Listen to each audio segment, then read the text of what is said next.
Le livre des secrets selon Jean. Traduction de Bernard Barck. Ceci est l'enseignement du Sauveur et la révélation des mystères qui sont cachés dans le silence et de ceux qu'il avait enseignés à Jean, son disciple. Il arriva pendant l'un de ces jours de fête, où Jean, frère de Jacques, ce sont les fils de Zébédée, était monté à Jérusalem. Il monta au temple. Un pharisien nommé Arimanios s'approcha de lui et lui dit : « Où est ton maître, celui que tu suivais ? » Je lui dis : « Il est retourné dans le lieu d'où il était venu. » Le pharisien me dit : « Il vous a trompé, ce Nazaréen, et il a empli vos oreilles de mensonges, et il a fermé vos cœurs, et vous a détourné des traditions de vos pères. » Lorsque j'entendis ces propos, moi, Jean, je me détournai du temple. Et je fus très affligé. Comment le Sauveur a-t-il été mandaté? Et pourquoi a-t-il été envoyé dans le monde par son Père? Et qui est son Père qui l'a envoyé? Et de quelle nature est cet éon? À cet instant, alors que je pensais à ces choses, voici que les cieux s'ouvrirent, et tout devient lumineux, toute la création qui se trouve en dessous des cieux, et que le monde fut ébranlé. J'eus peur. Je vis dans la lumière un homme qui se tenait debout auprès de moi. Alors que je le voyais, il devint semblable à un être grand, puis il changea d'apparence, devenant semblable à un serviteur. C'était une image ayant de multiples formes dans la lumière, dont les aspects se manifestaient mutuellement et dont l'aspect avait une triple forme. Il me dit : « Jean, pourquoi doutes-tu ? Pourquoi as-tu peur ? Ne sois pas étranger à cette apparence, c'est-à-dire ne sois pas pusillanime. Je suis avec vous en tout temps. Je suis le Père, je suis la Mère, je suis le Fils. Je suis sans souillure et sans mélange.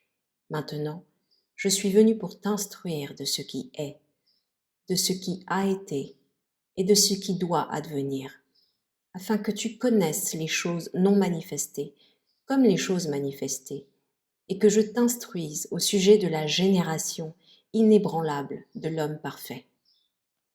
Maintenant, afin que tu reçoives ce que je t'enseignerai aujourd'hui et que tu le présentes à ceux qui partagent le même esprit que toi, ceux qui font partie de la race inébranlable de l'homme parfait.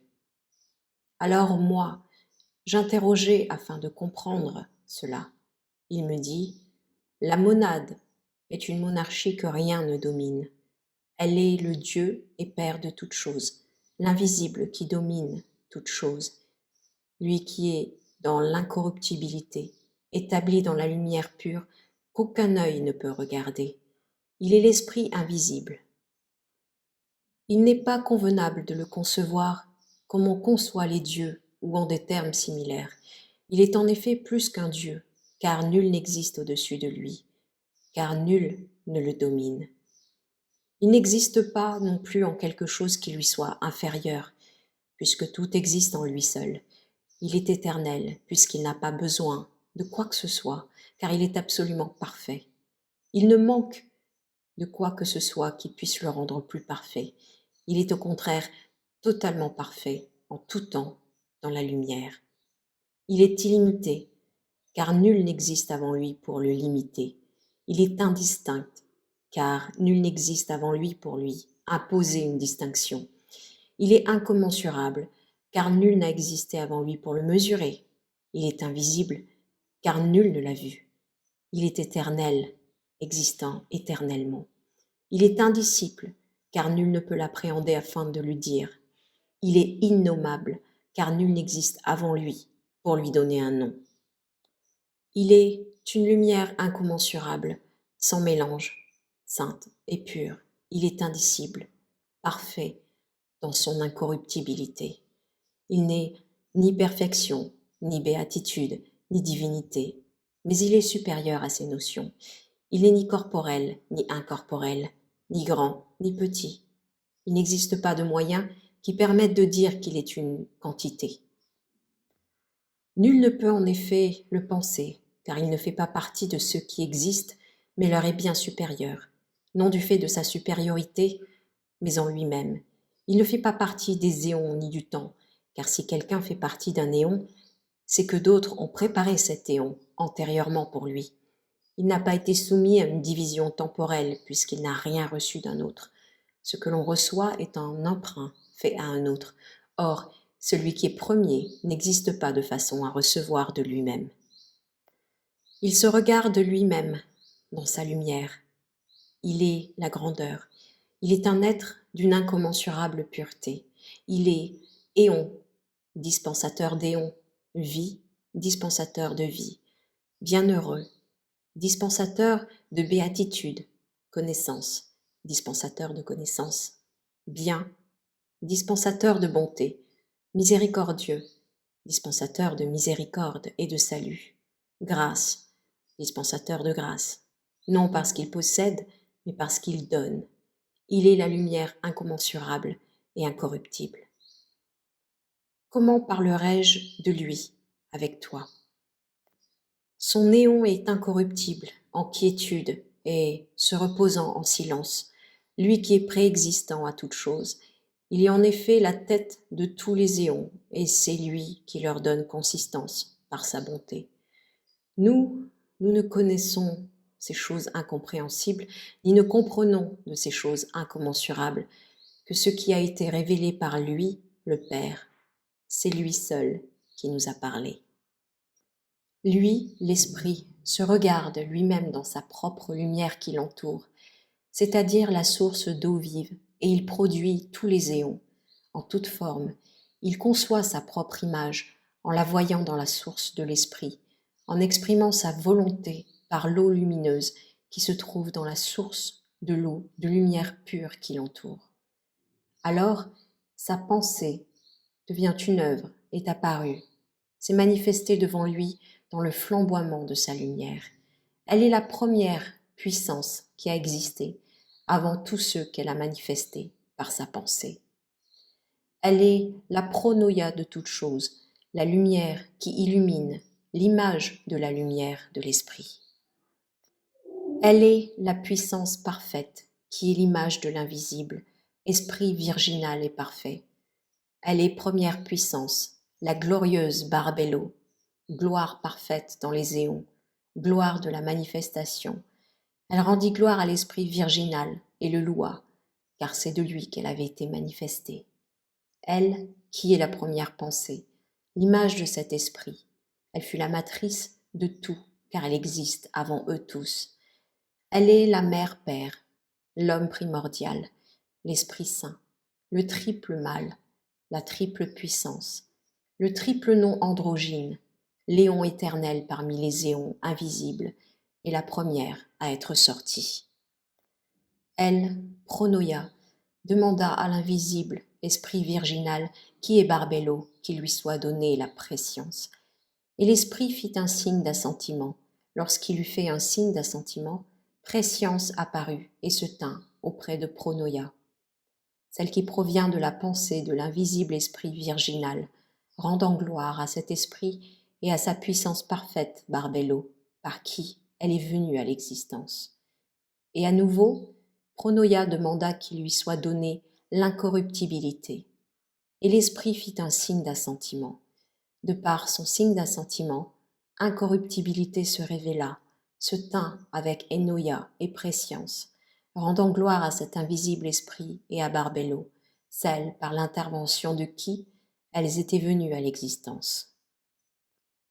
Barbello demanda alors que lui soit donnée la vie éternelle, et l'invisible esprit fit un signe d'assentiment. Alors, du fait de son signe d'assentiment, vie éternelle se révéla, et se tenant debout, elles rendirent gloire à l'invisible esprit ainsi qu'à Barbello, celle par l'intervention de qui elles étaient venues à l'existence. Et elle demanda encore que lui soit donnée la vérité, et l'invisible esprit, ayant fait un signe d'assentiment, vérité se révéla. Alors elles se tinrent toutes debout, et rendirent gloire à l'esprit invisible et accueillant, et à sa barbello par l'intervention de qui vérité était venue à l'existence. Telle est la pantade des éons du Père qui s'identifie à l'homme primordial, image de l'invisible esprit qui est pronoia, c'est-à-dire barbello, pantade composée d'énoia ainsi que de préscience, d'incorruptibilité, de vie éternelle et de vérité. Telle est la pantade des éons androgynes qui constituent la décade des éons, c'est-à-dire le Père. Et l'esprit regarda vers Barbello, par le biais de la lumière pure qui entoure l'invisible esprit et dans son flamboiement.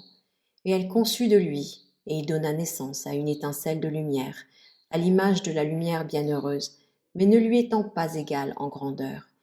C'est le monogène de la mère Père que le Père a manifesté, lui qui est son unique rejeton, le monogène du Père, la lumière pure. Alors, l'invisible esprit virginal se réjouit de ce que la lumière était venue à l'existence, de ce qu'elle avait commencé à être manifestée par la première puissance, sa pronoia, Barbello. Et il oignit ce monogène de sa bonté, messianité, pour qu'il devienne parfait, pour qu'il n'y ait aucune déficience de bonté, messianité, puisqu'il a été oint de la bonté, messianité de l'invisible esprit.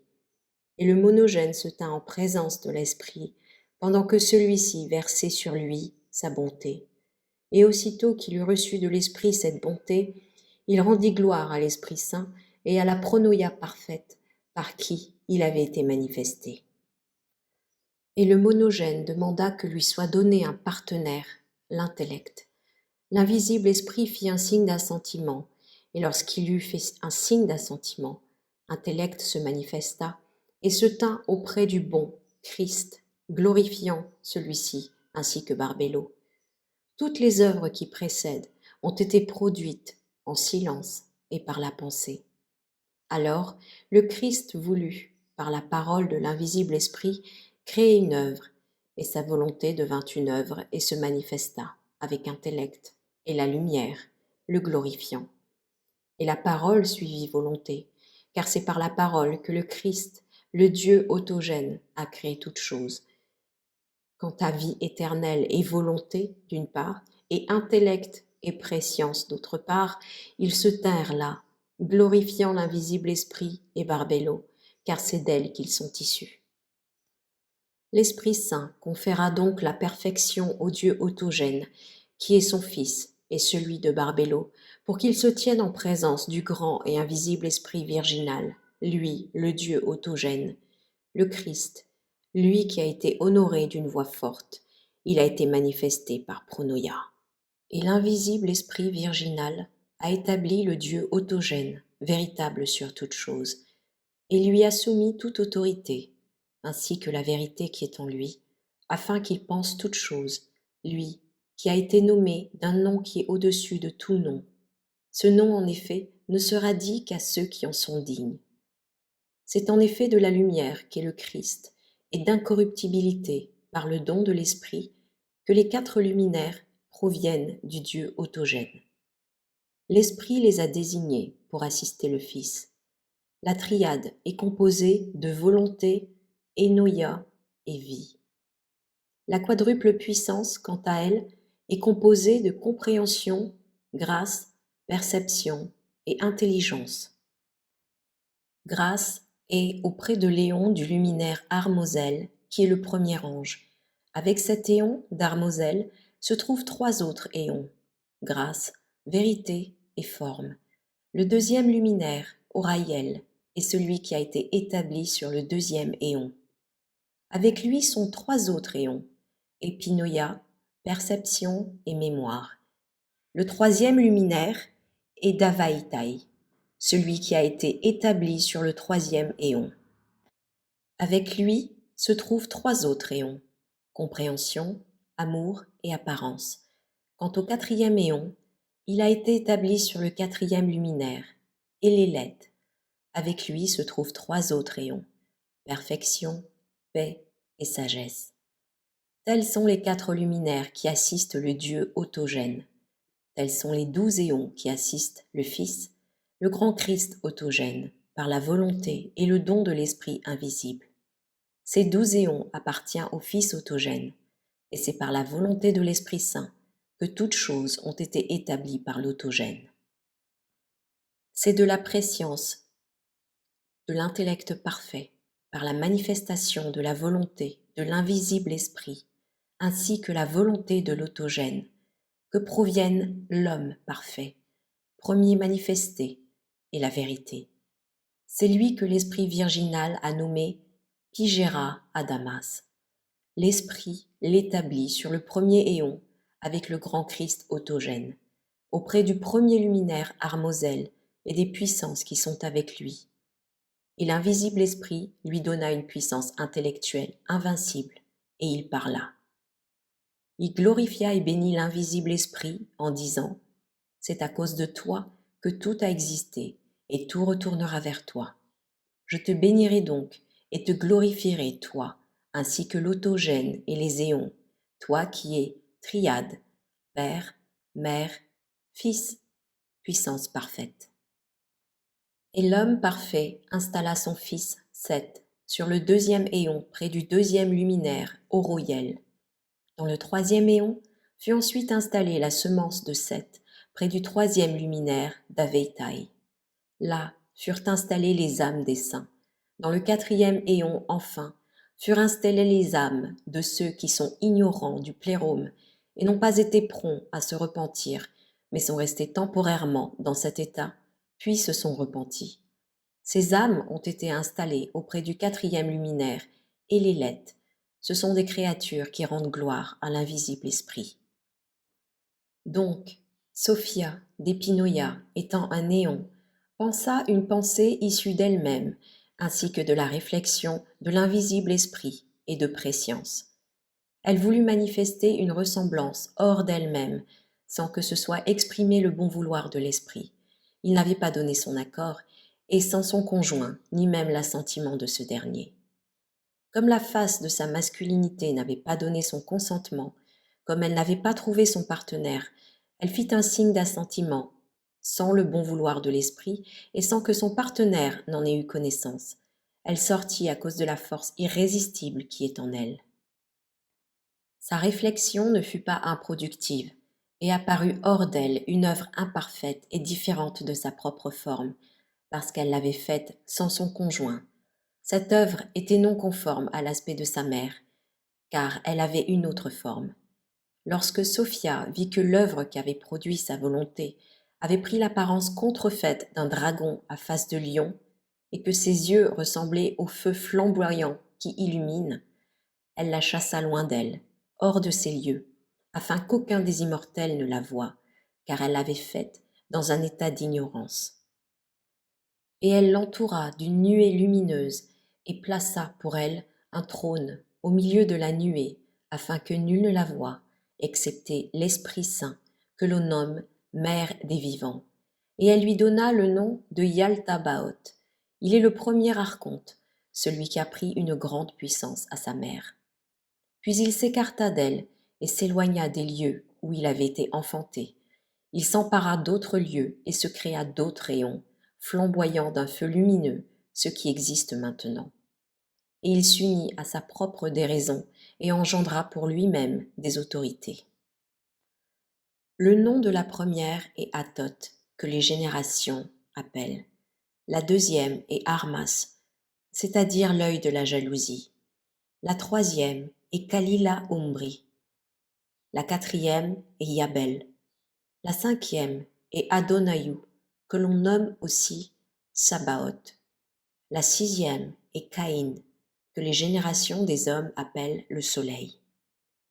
La septième est Abel. La huitième est Abriséné. La neuvième est Yobel. La dixième est Armoupiel. La onzième est Melkereda Noïn. La douzième est Bélias, c'est-à-dire le préposé au gouffre infernal. Et le premier archonte établit 7 rois, un par firmament du ciel, sur les 7 cieux, et 5 sur le gouffre de l'abîme, pour y régner. Et il répartit sur eux de son feu, mais n'envoya pas sur eux une part de la puissance lumineuse qu'il avait pris à sa mère. Il est une obscurité ignorante. Aussi, lorsque la lumière s'est mélangée à l'obscurité, elle a illuminé l'obscurité. Mais l'obscurité se mélangeant à la lumière a assombri la lumière, et le premier archonte ne fut plus ni lumière ni obscurité, mais il fut affaibli. Cet archonte affaibli possède 3 noms. Son premier nom est Yaltabaoth, le deuxième, Saklas, le troisième, Samaël. Il est impie du fait de la folie qu'il habite. Il a en effet dit « Je suis Dieu, et il n'existe pas d'autre Dieu à côté de moi », car il est ignorant de son origine, du lieu d'où il est venu. Et les 12 archontes créèrent par eux-mêmes 7 puissances, et ces puissances créèrent par elles-mêmes 3 anges chacune, jusqu'à atteindre 365 anges. Voici les corps associés au nom. Le premier est Altoth, il a une face de mouton. Le deuxième est Eloaïou, il a une face d'âne. Le troisième est Astaphaios, il a une face de hyène. Le quatrième est Yao, il a une face de dragon à 7 têtes. Le cinquième est Sabaoth, il a une face de dragon. Le sixième est Adonine, il a une face de singe. Le septième est Sabédé, il a une face de feu lumineux. Tel est l'hebdomade du Sabbaton. Yaltabaoth possède en effet de multiples visages, en plus de tous ceux énumérés précédemment, de sorte qu'il peut imposer une apparence spécifique à eux tous, selon son bon plaisir. Étant au milieu des séraphins, il a partagé avec eux son feu. C'est pour cette raison qu'il a été pour eux Seigneur, à cause de la puissance de la gloire qui lui vient de la lumière de sa mère. C'est pour cette raison qu'il s'est lui-même proclamé Dieu, désobéissant ainsi au lieu d'où il était venu. Et Yaltabaoth unit aux puissances qui sont avec lui 7 autorités issues de sa pensée. Et par sa parole, cette pensée exista. Et il donna un nom à chaque autorité. Il commença par le haut. Le premier nom est Messianité, auprès de la première autorité, Athot. Le deuxième est Pronoia, auprès de la deuxième, Eloaïo. Le troisième est Divinité, auprès de la troisième, Astraphaios. Le quatrième est Seigneurie, auprès de la quatrième, Yao. Le cinquième est Royauté, auprès de la cinquième, Sanbaoth. Le sixième est Jalousie, auprès de la sixième, Adonaïn. Le septième est Sagesse, auprès de la septième, Sabathéon. Celle-là possède un firmament partiel. Ces noms leur ont été donnés d'après la gloire des cieux en vue de la destruction de ces autorités, alors que les noms qui leur ont été donnés par leur engendreur en chef leur procurent autorité. Les noms qui leur ont été donnés d'après la gloire des cieux sont pour elles cause de destruction et de réduction à l'impuissance. Ainsi donc, elles possèdent 2 noms. Yaltabaoth a donc organisé pour lui-même toutes choses d'après la ressemblance des éons primordiaux qui avaient existé auparavant, de sorte qu'il a créé ces choses selon l'aspect des êtres immortels. Non qu'il ait lui-même contemplé les immortels, mais parce que la puissance qui est en lui, celle qu'il a dérobée à sa mère, a enfanté en lui l'image de la mise en ordre du monde.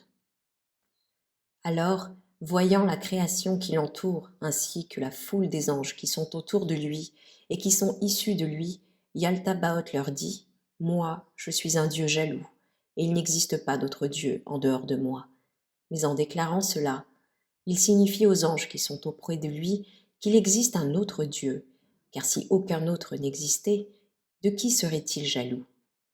La mère commença alors à aller et venir.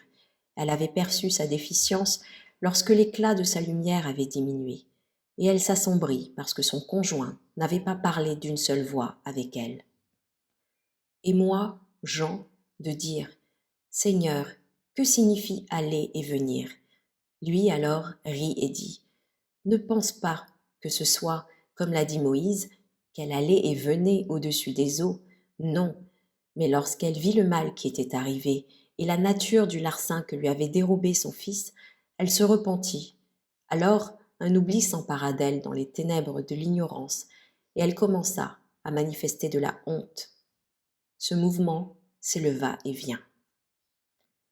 L'impudent archonte déroba donc une puissance à sa mère, mais il était ignorant, et pensait que nul autre n'existait, si ce n'est sa mère seule. Voyant donc la foule des anges qu'il avait créés, il s'exalta au-dessus d'eux. Mais lorsque la mère comprit que l'avorton des ténèbres était imparfait, elle comprit du même coup que son conjoint n'avait pas parlé d'une seule voix avec elle. Elle se repentit, versant d'abondantes larmes. Et la prière de sa repentance fut entendue, et le plérôme tout entier de l'invisible esprit virginal intercéda en sa faveur. Et l'esprit invisible fit un signe d'assentiment, et ayant fait un signe d'assentiment, l'Esprit Saint répandit sur elle ce qui provient du plérôme tout entier. En effet, ce n'est pas son conjoint qui est venu vers elle, mais vint alors vers elle ce qui provient du plérôme, afin de redresser sa déficience. Et elle fut enlevée, non pas jusqu'à son propre éon, mais au-dessus de son fils, de sorte qu'elle est dans le 9e éon, jusqu'à ce qu'elle ait redressé sa déficience. Et une voix sortit de l'éon céleste supérieur, disant « L'homme existe ainsi que le Fils de l'homme. » Le premier archonte Yaltabaoth l'entendit, et pensa que cette voix provenait de sa mère, et ne comprit pas d'où elle était venue. Alors, le Mère Père saint et parfait, Pronoia parfaite, image de cet invisible qui est le Père de tout, par qui tout a existé, et qui est l'homme primordial, les instruisit en manifestant son apparence sous une forme humaine. Alors l'éon tout entier du premier archonte trembla, et les fondements de l'abîme furent agités, et depuis, les eaux qui se trouvent au-dessus de la matière, la partie inférieure, fut illuminée par la manifestation de l'image de cet homme primordial qui s'était manifesté. Et lorsque toutes les autorités et le premier archonte regardèrent, ils virent que la totalité de la partie inférieure avait été illuminée, et grâce à la lumière, ils virent dans l'eau la figure de l'image. Et Yaltabaoth dit aux autorités qui sont auprès de lui, « Allons, créons un homme à l'image de Dieu et à notre ressemblance, afin que l'image de celui-ci devienne pour nous lumière. » Et elles le créèrent à partir de leurs puissances respectives en fonction des caractéristiques qui leur avaient été données. Et chacune des autorités plaça en lui une caractéristique conçue d'après la figure de l'image qui leur était apparue, d'après sa figure psychique. Yaltabaoth créa une hypostase à la ressemblance du premier homme parfait. Et lui et les autorités dirent « Nommons-le Adam, afin que son nom devienne pour nous une puissance lumineuse. » Et les puissances commencèrent à le créer. La première, bonté, créa une âme d'os. La deuxième, pronoia, créa une âme de nerf. La troisième, divinité, créa une âme de chair. La quatrième, seigneurie, créa une âme de moelle. La cinquième, royauté, créa une âme de sang. La sixième, jalousie, créa une âme de peau. La septième, intelligence, créa une âme de cheveux. Alors la foule des anges se tint près de lui, et ils reçurent des autorités les 7 supports de l'âme, afin de faire l'assemblage des membres et l'assemblage du tronc, ainsi que l'arrangement ordonné de chacun des membres. Les 7 qui ont pouvoir sur tous sont Michael, Uriel, Asménédas, Saphasatoel, Armuriam, Rikram, Amiorps. Celui qui est préposé aux sensations est Arkendekta, le préposé à la perception, Deitarbatas, le préposé à l'imagination, Uma, le préposé à l'assentiment, Akiaram, et le préposé à toute impulsion, Ryaramnajo. La source des démons qui habitent le corps entier se compose de 4 principes, chaud, froid, humide et sec. Leur mère à tous est la matière. Celui qui gouverne sur le chaud est Phloxopha. Celui qui gouverne sur le froid, Ororotos. Celui qui gouverne sur le sec est Rimaxo. Et celui qui gouverne sur l'humide, Aturo. La mère de tout cela, Onortokras, se tient au milieu d'eux. Elle est illimitée et se mélange avec eux tous, et elle est véritablement la matière, car c'est par elle qu'ils sont nourris. Les 4 chefs des démons sont Ephememphi, affecté au plaisir, Yoko, au désir, Nenantofni, à la peine, et Blaumen, à la crainte. Leur mère à tous est Esthesis uk Epiptoe. De ces 4 démons proviennent des passions. De la peine proviennent envie, jalousie, douleur, ennui, rivalité, insensibilité, anxiété, souci, affliction, etc. Du plaisir proviennent de nombreux vices, ainsi que la vanité et ce qui y ressemble. Du désir proviennent colère, irritation, amertume, passion amère et insatisfaction et ce qui y ressemble. De la crainte proviennent terreur, perplexité, angoisse et honte. Toutes ces passions sont aussi bien utiles que nuisibles. Quant à la notion qui résume leur réalité, c'est Anaro, la tête de l'âme matérielle, car elle se trouve avec Esthésis uk Epiptoe. Voici le nombre des anges. Au total, ils sont 365. Tous œuvrèrent au corps psychique et matériel jusqu'à ce qu'il l'ait achevé, membre par membre. Il existe en effet d'autres anges, affectés chacun à une passion supplémentaire dont je ne t'ai pas parlé. Si cependant tu désires les connaître, c'est écrit dans le livre de Zoroastre. Tous ces anges et démons œuvrèrent donc jusqu'à ce qu'ils aient mis en ordre le corps psychique, et leur œuvre demeura totalement inactive et immobile pendant longtemps. Lorsque la mère voulut reprendre la puissance qu'elle avait donnée au premier archonte, elle adressa une supplique au Mère Père de toutes choses, dont la miséricorde est grande. Il envoya 5 illuminateurs, par décision sainte, sur le lieu des anges du premier archonte. Ces illuminateurs le conseillèrent dans le but d'extirper la puissance de la mère et dirent à Yaltabaoth: souffle dans son visage de l'esprit qui y tient, et son corps se mettra debout. Et il souffla dans son visage son esprit, c'est-à-dire la puissance de sa mère, mais ne comprit pas la portée de son geste, car il est ignorant. Alors la puissance de la mère passa de Yaltabaoth au corps psychique, qui avait été fabriqué à la ressemblance de celui qui existe depuis le commencement. Ce corps psychique se mut, acquit puissance et fut lumineux. À ce moment, les autres puissances devinrent jalouses de Yaltabaoth, car c'était aussi par elles, toutes, que l'homme avait existé. Elles lui donnèrent leur puissance, et son intelligence devint alors supérieure à celle de ses créateurs, et supérieure à celle du premier archonte.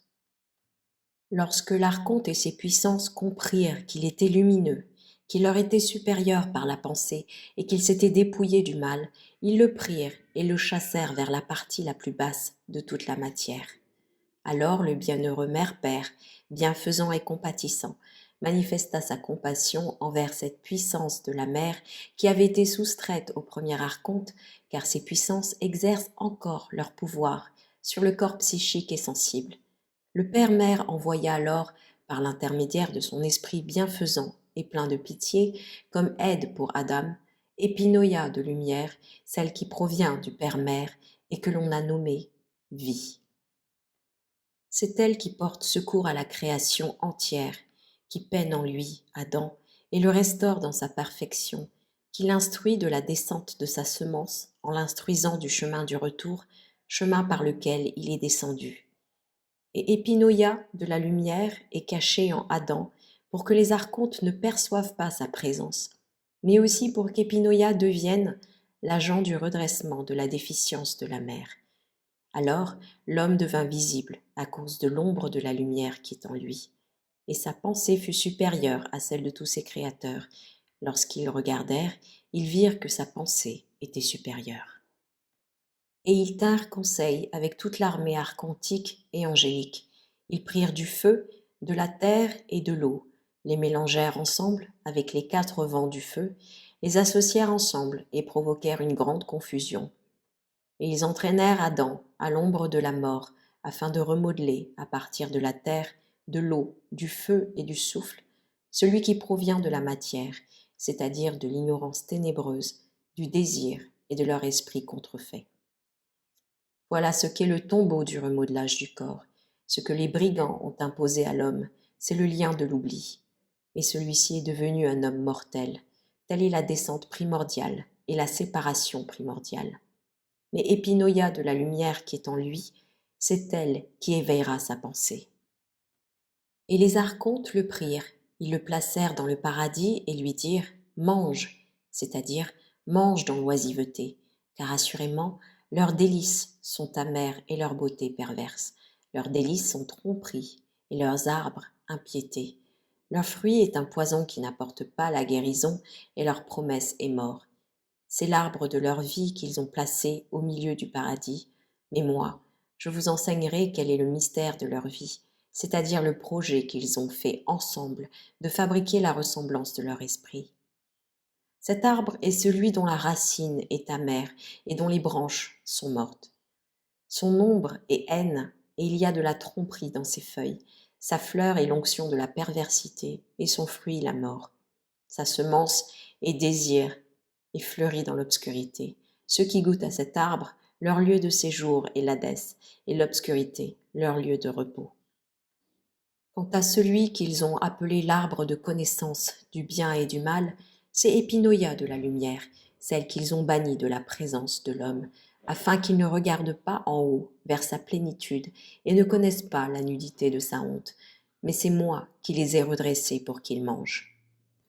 Je dis alors au Sauveur, Seigneur, n'est-ce pas le serpent qui a enseigné à Adam à manger? Le Sauveur sourit et dit, le serpent leur a seulement enseigné à manger, par vice, le désir de procréation et de corruption, afin que l'homme lui soit utile. Et le premier archonte sut Adam, lui désobéissait à cause de la lumière d'Épinoïa qui est en lui et qui rend sa pensée supérieure à celle du premier archonte. Alors, l'archonte voulut reprendre la puissance qu'il lui avait donnée en la prélevant sur lui-même, et il amena un oubli sur Adam. Et je dis au Sauveur, qu'est-ce que l'oubli? Alors il me dit, ce n'est pas à comprendre comme Moïse l'avait écrit et comme tu l'as entendu. Il a en effet dit dans son premier livre, il le fit dormir. Mais c'est à comprendre de ses perceptions, car l'archonte a également dit par l'intermédiaire du prophète, j'appesantirai leur cœur pour qu'ils ne comprennent ni ne voient. Epinoïa de la lumière se cacha alors en lui, et le premier archonte voulut l'en faire sortir au moyen de la côte d'Adam. Mais comme Epinoïa de la lumière est un être insaisissable, l'obscurité qui la poursuivait ne la saisit pas. Alors, le premier archonte fit sortir d'Adam une partie de sa puissance et créa un autre modelage en forme de femme, à la ressemblance d'Epinoïa qui s'était manifestée à lui. Et il plaça dans le modelage féminin la partie qu'il avait soustraite à la puissance de l'homme, et non pas, comme l'a dit Moïse, la côte de celui-ci. Alors Adam vit la femme auprès de lui. À ce moment, Epinoïa de la lumière se manifesta afin de retirer le voile qu'il avait sur le cœur, et il fut dégrisé de l'ivresse de l'obscurité, et il connut sa connaissance. Et il dit, c'est maintenant un os de mes os et de la chair de ma chair. C'est pourquoi l'homme quittera son père et sa mère et s'unira à sa femme, et ils deviendront, eux deux, une chair unique, parce que le conjoint d'Adam lui sera envoyé et qu'il quittera son père et sa mère. Quant à notre sœur Sophia, elle est celle qui est descendue en innocence afin de corriger sa propre déficience. C'est pour cela qu'on l'a appelée vie, c'est-à-dire la mère des vivants. Par décision de la pronoïa, de la souveraineté céleste, et par l'intervention de celle-ci, ils goûtèrent la connaissance parfaite. Moi, le Sauveur, je me suis manifesté sous l'aspect d'un aigle, au-dessus de l'arbre de la connaissance, c'est-à-dire au-dessus de l'épinoïa, venu de pronoïa, la lumière pure, afin de les instruire et de les éveiller de leur profond sommeil, car ils étaient tous les deux dans un état de déchéance. Ils, Adam et sa femme, prirent conscience de leur nudité, et Epinoïa, qui est lumière, se manifesta à eux pour éveiller leurs pensées. Lorsque Yaltabaoth comprit que l'homme et la femme s'écartaient de lui, il maudit sa terre. Il trouva la femme se préparant pour son époux, car il était son maître, mais sans connaître le mystère qui s'était produit par décision sainte. Mais eux eurent peur de le blâmer. Alors il révéla à ses anges l'ignorance qui est sienne, et chassa l'homme et la femme du paradis, et les revêtit d'épaisses ténèbres. Et le premier archonte vit la Vierge qui se tenait avec Adam, et vit aussi qu'Épinoïa, la lumière vivante, se manifestait en elle.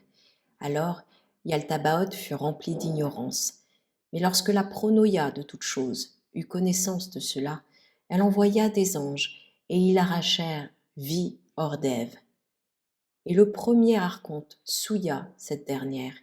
Il engendra d'elle 2 fils, le premier et le second, Élohim et Yahoué. Élohim est à visage d'ours et Yahoué à visage de chat. L'un est juste, l'autre est injuste. Yahoué est juste et Élohim injuste.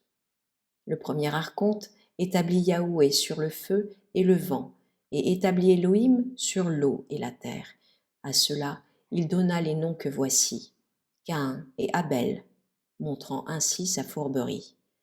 Jusqu'à aujourd'hui, l'union sexuelle instituée par le premier archonte a duré. Il a semé un désir de procréation dans la compagne d'Adam. Il a ainsi produit, par le biais de l'union sexuelle, l'engendrement de l'image corporelle et a placé les hommes sous l'influence de son esprit contrefait. Quant aux 2 archontes, Yahoué et Élohim, il les a établis sur les éléments afin qu'ils gouvernent sur le tombeau. Lorsque Adam eut connu l'image de sa propre prescience, il engendra l'image du Fils de l'homme et la nomma Seth.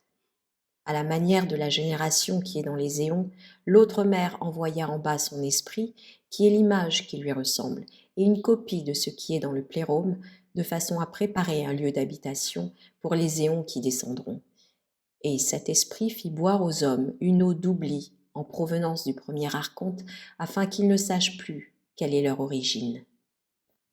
Et telle fut la situation de la semence que cet esprit assiste pour un temps, afin que lorsque viendra l'esprit en provenance des éons saints, il restaure cette semence et la guérisse de la déficience, afin que le plérôme entier redevienne saint et sans déficience. Je dis alors au Sauveur, Seigneur, toutes les âmes seront donc sauvées dans la lumière pure? Il répondit et me dit, grandes sont les choses auxquelles ta pensée a eu accès, car il est difficile de les révéler à d'autres qu'à ceux qui appartiennent à la génération inébranlable. Ces âmes, sur qui l'esprit de vie viendra et demeurera avec la puissance, seront sauvées et deviendront parfaites et seront dignes des grandeurs. Et elles seront purifiées dans ce lieu de tout mal et des soucis de la perversité, car elles ne se soucient de rien d'autre que de l'incorruptibilité seule, s'occupant de celle-ci depuis ici-bas, sans colère, ni jalousie, ni crainte, ni désir, ni aucun besoin. Elles n'étaient affectées par aucune de ces passions, mais seulement par la condition charnelle qu'elles supportent, en guettant le moment où elles seront accueillies par les receveurs. Agissant ainsi, celles-ci sont dignes de la vie incorruptible et éternelle et de l'appel. Elles endurent tout, supportent tout pour mener à sa perfection le combat et héritier de la vie éternelle. Je lui dis, Seigneur, les âmes qui n'ont pas fait cela, mais sur qui la puissance et l'esprit de vie sont descendus, seront-elles rejetées? Il répondit et me dit, si l'esprit est descendu sur elles, en tout état de cause, elles seront sauvées et changeront de lieu. La puissance descend en effet sur tout homme, car sans elle, personne ne pourrait se tenir debout. C'est après que les hommes ont été engendrés, que l'esprit de vie croît, et que la puissance vient et fortifie cette âme, et rien ne peut l'égarer dans les œuvres de perversité. Au contraire, celles sur qui descend l'esprit contrefait sont attirées par celui-ci et tombent dans l'erreur. Je dis, Seigneur, les âmes de ceux-ci, lorsqu'elles sortiront de leur chair, où iront-elles? Mais lui rit et me dit, l'âme en qui la puissance deviendra plus forte que l'esprit contrefait, celle-là est vigoureuse et fuit la perversité. Elle est alors sauvée par la visite incorruptible et accède au repos des éons. Je dis alors, Seigneur, alors ceux qui n'ont pas su à qui ils appartenaient, où seront leurs âmes? Il me dit, un esprit contrefait a fait pression sur ceux-ci quand ils sont tombés dans l'erreur, et il accable l'âme, l'oriente vers les œuvres perverses et la précipite dans l'oubli. Et après qu'elle est sortie du corps, elle est livrée aux autorités qui relèvent de l'archonte, et ces autorités l'attachent avec des liens et la jettent dans la prison. Alors ces autorités tournent avec elle jusqu'à ce qu'elle s'éveille de l'oubli et acquiert la connaissance. En atteignant de cette façon la perfection, elle est sauvée. Je dis alors, Seigneur, comment l'âme peut-elle redevenir petite et retourner dans le sein de sa mère ou dans l'homme? À ma question, il se réjouit et me dit, en vérité, tu es bien heureux, car tu as compris. Cette âme est destinée à suivre une autre âme qui a l'esprit de vie en elle. Cette âme est sauvée par l'intervention de cette autre et n'est pas jetée dans une autre chair. Je dis, Seigneur, ceux qui ont accédé à la connaissance et s'en sont détournés, où iront leurs âmes? Alors il me dit, là où vont les anges de la pauvreté, c'est dans ce lieu qu'ils seront conduits, un lieu où il n'y a pas de repentir. Et ils seront gardés en vue du jour où ils seront torturés. Ceux qui ont blasphémé l'Esprit seront châtiés d'un châtiment éternel. Je dis alors, Seigneur, d'où est venu l'Esprit contrefait? Il me dit alors, le Mère Père riche en miséricorde, Esprit Saint, présent, toute forme, miséricordieux et compatissant envers vous, lui qui n'est autre que l'épinoïa de la pronoïa de lumière, vit se lever la semence de la génération parfaite en même temps que sa pensée et que la lumière éternelle de l'homme. Lorsque le premier archonte comprit qu'il lui était devenu supérieur par l'éminence de leur sagesse et qu'il le surpassait en pensée, il voulut s'emparer de leur discernement, ignorant que c'est par la pensée qu'ils lui sont supérieurs et qu'il sera incapable de s'emparer d'eux. Et le premier archonte se repentit de toute l'œuvre qu'il avait faite. Il tint un nouveau conseil afin d'envoyer un déluge sur la création de l'homme, mais la grandeur de la lumière de Pronoïa instruisit Noé qui l'annonça à la semence entière, c'est-à-dire aux fils des hommes, mais ceux qui lui sont étrangers ne l'écoutèrent pas. Cela ne se passa pas comme Moïse l'a dit. Ils se cachèrent dans une arche, mais ils se cachèrent dans un lieu. Pas seulement Noé, mais aussi de nombreux hommes de la génération inébranlable. Ils allèrent vers un lieu et se cachèrent dans un nuage de lumière.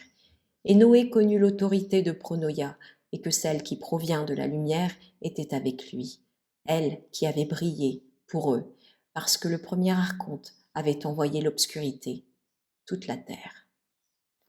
Puis le premier archonte tint conseil avec ses puissances, il envoya ses anges vers les filles des hommes afin qu'ils prennent pour eux certaines d'entre elles et suscitent une semence pour leur satisfaction. Mais ils n'y parvinrent pas la première fois.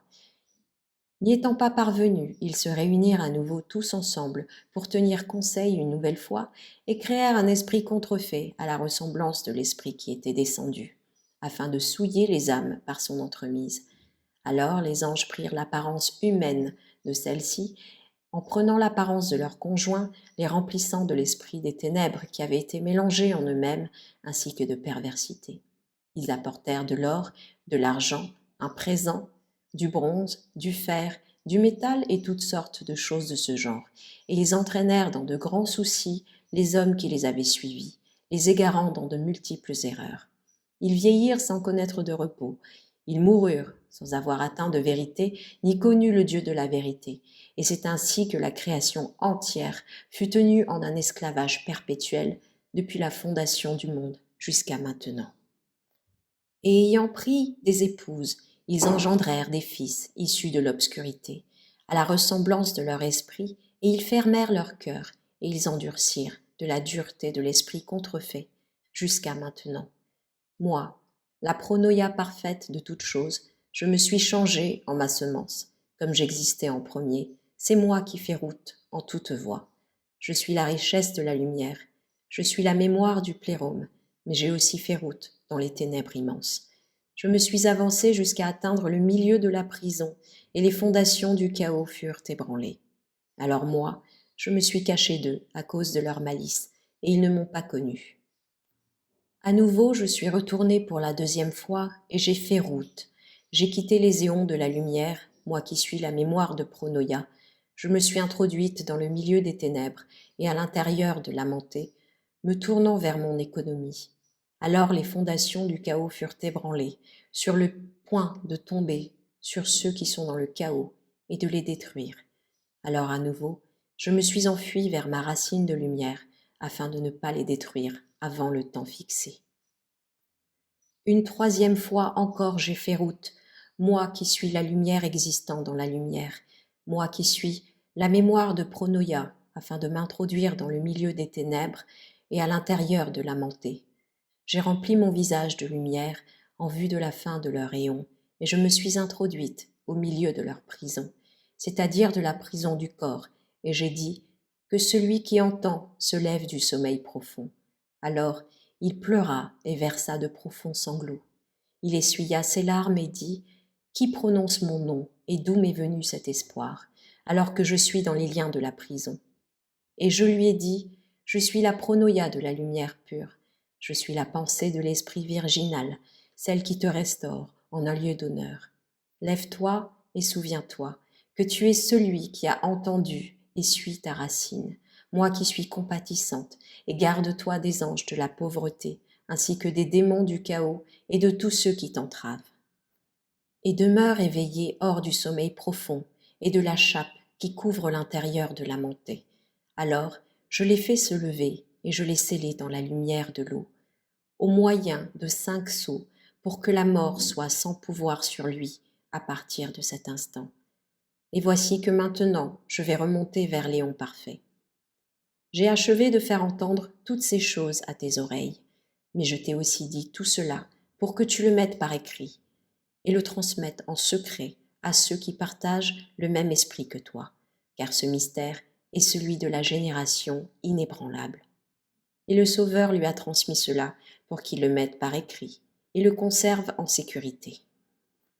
Alors il lui dit « Maudit soit quiconque échangera ses paroles contre un présent, ou contre de la nourriture, ou contre de la boisson, ou contre un vêtement, ou contre quelque chose d'autre du même genre. » Cela lui a été confié mystérieusement, et le Sauveur devint aussi invisible pour lui. Alors Jean vint vers ses condisciples et leur rapporta ce que le Sauveur lui avait dit. Jésus le Christ. Amen. Le livre des secrets selon Jean.